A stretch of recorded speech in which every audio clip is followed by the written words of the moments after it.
어느 여름밤 대학생인 나는 자정이 넘어서야 도서관에서 공부를 마치고 기숙사로 돌아가는 길이었다.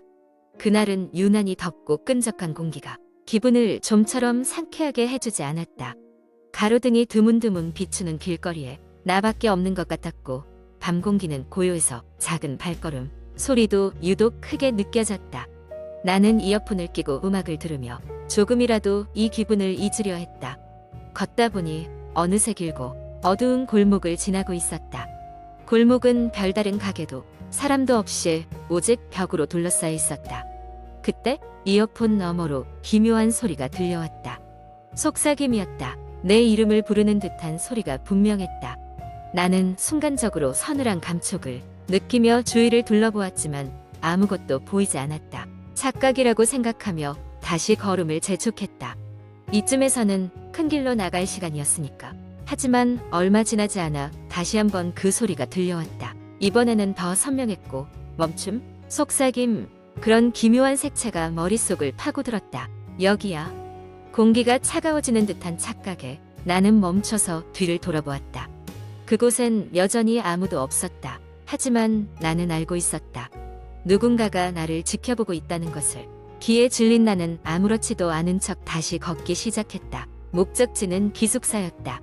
이제 조금만 가면 사람들이 많은 곳이니까 별일 없을 것이라 스스로를 안심시켰다. 하지만 그 소리는 곧 나의 모든 신경을 곤두서게 했다. 한 발 한 발 내디딜 때마다 발자국, 소리가 하나 더 늘어나고 있었다.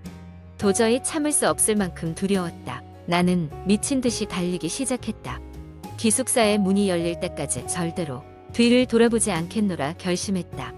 마침내 기숙사 문을 열고 들어섰을 때 가슴이 터질 것 같이 박동하는 소리만이 귀에 가득했다. 안전하다는 생각에 한숨을 내쉬며 문을 닫으려는데 그 순간 한 손이 문을 붙잡았다. 깜짝 놀랐잖아. 너도 이 시간에 들어오네? 같은 강의를 듣는 친구였다. 나는 잠시 얼어붙었다. 친구는 곧장이어서 말했다. 아까 내 뒤쪽에서 걸어오는데 내가 너무 빨리 가길래 따라간 거야. 무슨 일 있어? 떨리는 목소리로 아무 일 없다고 대답했지만 그날 밤은 좀처럼 잠들 수 없었다. 그 친구가 맞았던 것 같지만 묘하게도 그 발걸음 소리는 여전히 계속된 것 같았다. 그 이후로 밤길을 걸을 때면 항상 누군가가 내 뒤에 있는 것 같은 기분에서 벗어나지 못했다.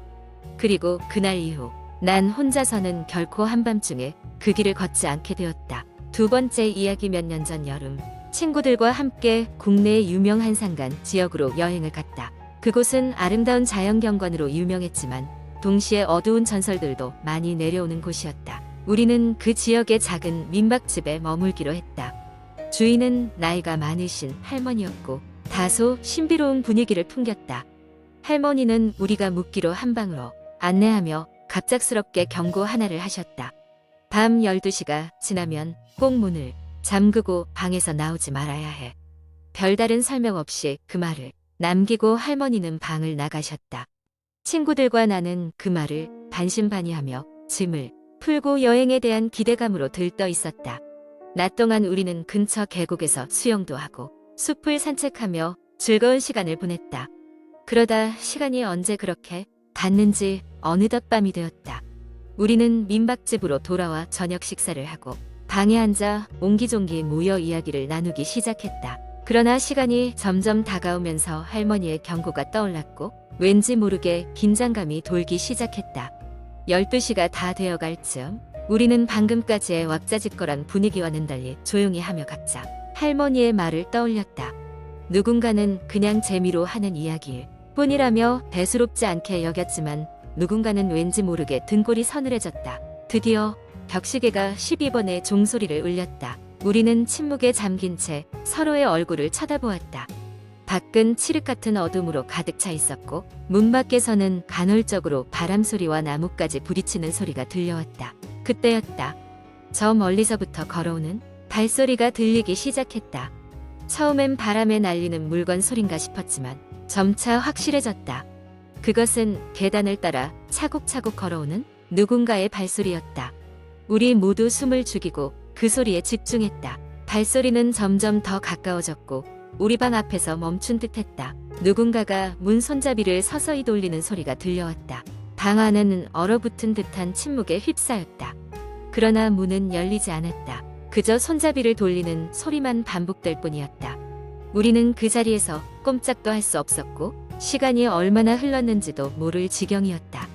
그렇게 한참이 지났을까? 문 손잡이를 잡고 있던 그 무언가는 더 이상 소리를 내지 않고 사라졌다. 우리는 그때서야 안도의 숨을 내쉬었다. 다음 날 아침 할머니께 어젯밤의 일을 묻자 할머니는 흐릿하게 미소를 지으며 말씀하셨다. 그분도 이제는 많이 약해지셨구먼. 예전엔 방 안까지 들어왔는데. 할머니의 말이 끝나기도 전에 우리는 서둘러 짐을 싸고 그곳을 떠났다. 돌아오는 길에 우리는 그 이야기를 다시 꺼내지 않았다. 하지만 그날 밤의 공포는 친구들 사이에서 오랫동안 전해져 내려왔다. 그리고 어느덧 몇 년이 흐른 지금도 우리는 여름만 되면 그날 밤의 그 발소리가 다시 들려오는 것만 같다. 어디선가 또 다른 누군가가 그 방에 머물면서 그날 밤의 공포를 체험하고 있을지도 모른다. 세 번째 이야기. 저는 대학 시절 친구들과 함께 경기도 외곽의 작은 시골 마을로 여행을 갔습니다. 그곳은 유명한 관광지는 아니었지만 자연이 아름답고 조용해서 마음의 평안을 찾기에 딱 좋은 곳이었습니다.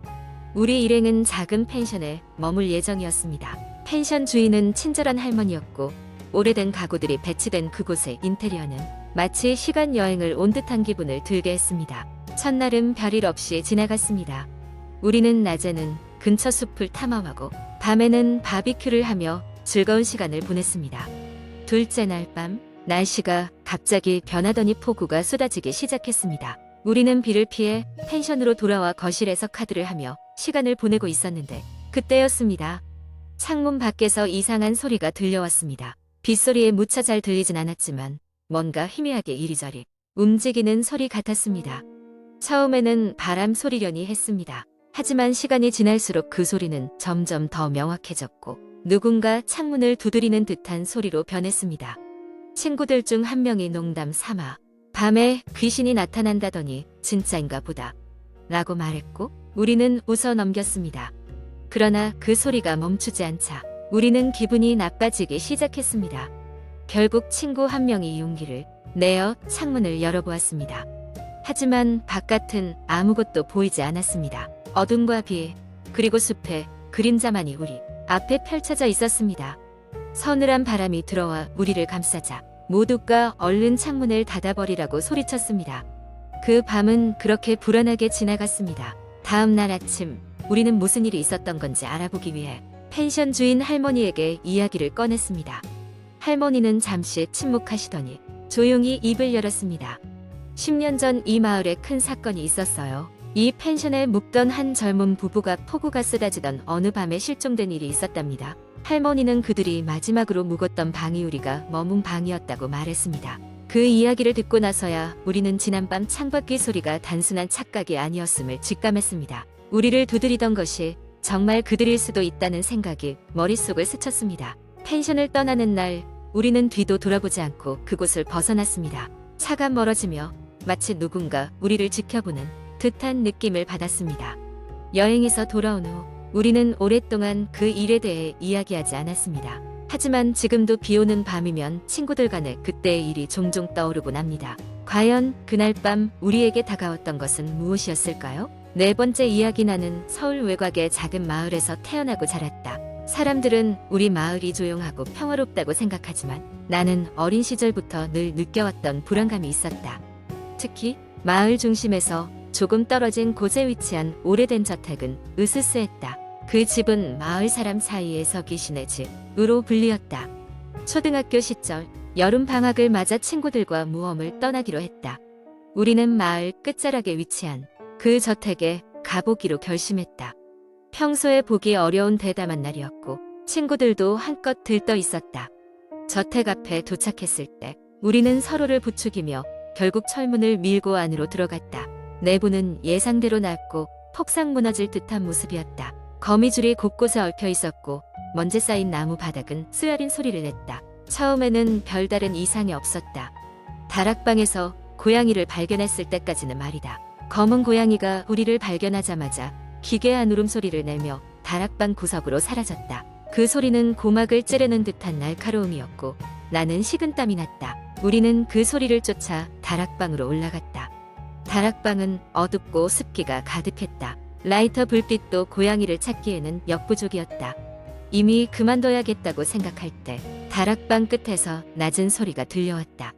마치 누군가 우리의 이름을 부르는 듯한 소리였다. 우리는 공포에 질려 언어를 잃었다. 그 순간 실수로 한 친구가 바닥에 발을 찧었고 바닥 판자가 갑자기 무너지며 그 친구가 아래로 떨어졌다. 비명 소리가 마치 메아리처럼 울렸다. 다행히도 친구는 큰 상처는 입지 않았지만 모두가 겁에 질려 서둘러 저택 밖으로 빠져나왔다. 저택을 떠날 때도 등 뒤에서는 누군가가 우리를 쳐다보고 있는 듯한 위화감이 들었다. 그 사건 이후로는 누구도 다시 저택에 가까이 가고 싶어 하지 않았다. 몇 년이 지나 고등학생이 된 나는 그날의 기억을 잊고 일상에 집중하고 있었다. 하지만 잊혀진 줄 알았던 그날이 공포는 다른 형태로 다시 나타났다. 어느 날 늦은 밤 집에서 혼자 공부하고 있을 때였다. 창문을 두드리는 작은 소리가 들렸다. 방 밖을 내다보았지만 아무도 없었다. 다시 공부를 이어가려는 순간 누군가 내 이름을 부르는 소리 가방 안을 가득 채웠다. 나는 너무 놀라 침대 밑으로 몸을 숨겼다. 그때 창문 너머 희미한 그림자가 드리워졌다. 고개를 돌려보니 그 검은 고양이가 창밖에 앉아 있었다. 이제야 알게 된 건데 그 고양이는 단순한 동물이 아니었다. 어렸을 적에 저택에서 경험했던 불길한 느낌, 바로 그 감정이 다시 되살아났다.